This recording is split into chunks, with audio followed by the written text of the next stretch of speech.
هو مين فيهم رأيه هو الصح؟ اللي يقول لك وانت بتحط بنزين فول على اول تكة او على اول فصلة لمسدس البنزين، وفي اللي يقول لك لا عادي مش فارقة، حتى لو المسدس عمل اول تكة كمل وحط بنزين عادي خالص. طيب الرأي العلمي او الإجابة العلمية في القصة دي انه لما مسدس البنزين يوصل لأول فصلة او اول تكة، خلي العامل يشيل المسدس وقفل غطا البنزين او غطا التانك وخد بعضك وامشي. وده لانه تانك البنزين مش مجرد انه مكان او خزان انت بتحط فيه البنزين وخلاص، لا، تانك البنزين فيه نظام او جوه منه فيه نظام كامل متكامل بيعمل مع المحرك.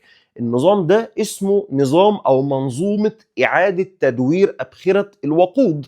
كلنا عارفين انه البنزين له ابخرة، فالعلماء قال لك الابخرة دي بدل ما انها تطلع في الهواء الخارجي وتضيع، طب ما انا ممكن استفيد منها. فعملوا ايه؟ عملوا المنظومه دي عباره عن انه التانك بتاع البنزين في اعلى نقطه ليه في جزء كده او فوهه صغيره، الفوهه دي بتاخد البخار بتاع البنزين ده اللي انا قلت لحضرتك عليه، ويبدا نظام الايفاب عن طريق الفوهه الصغيره دي انه يسحب او يشفط ابخره البنزين دي ويجمعها في مكان اسمه الكانستر. الكانستر ده علبة فيها زي اسفنجة من الفحم بالبلدي يعني علشان اشبهها لك، وتبدأ الاسفنجة دي انها تسحب او تشفط بخرة البنزين دي وتجمعها جوه الكانستر. كل ده في سبيل ايه؟ في سبيل ان انا احافظ على ابخرة الوقود واستفيد منها. ده اللي العلماء قالوه. طيب البخرة دي بقى اللي هي جوه الكانستر دي بتفضل محفوظة لحين ايه؟ لحين انه في قطعة عند المحرك اسمها البيرج فالف.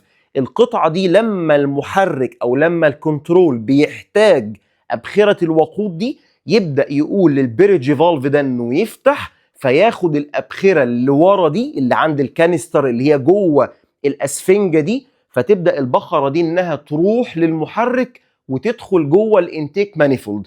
طب الفكرة فين برضو؟ ان انا ما فولش بنزين لبعد فصلة المسدس. بالبلدي اشبهها لك عاملة زي حضرتك كده كجسم او كبني ادم وفتحة مناخيرك. انت وانت في البحر او في المية، لو انت بجسمك كله جوه المية عادي مفيش مشكلة، لكن فتحة مناخيرك دي معمولة ليه؟ انها تستنشق هواء. ده بالظبط اللي بيحصل في الفوهة اللي موجودة أعلى تانك البنزين، إنها تشفط أو تسحب أبخرة الوقود مش الوقود.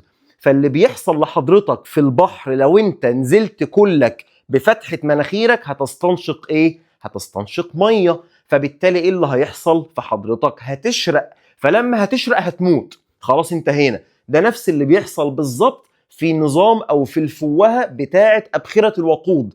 ان لما حضرتك بتفول او بتزود بنزين اعلى او اكتر من اول فصلة للمسدس، اللي بيحصل انه الفوهة دي بدل ما بيدخل لها ابخرة، لا ده بيدخل لها بنزين. هنا النظام باظ. هنا تبدأ معاك بقى مشاكل منظومة الايفاب. هنا بقى تبدأ معاك الاكواد تتسجل. هنا بقى تبدأ معاك الاصوات اللي بتحصل بمجرد ما تيجي تفتح غطا التانك تسمع صوت. اسمع كده الصوت ده معايا.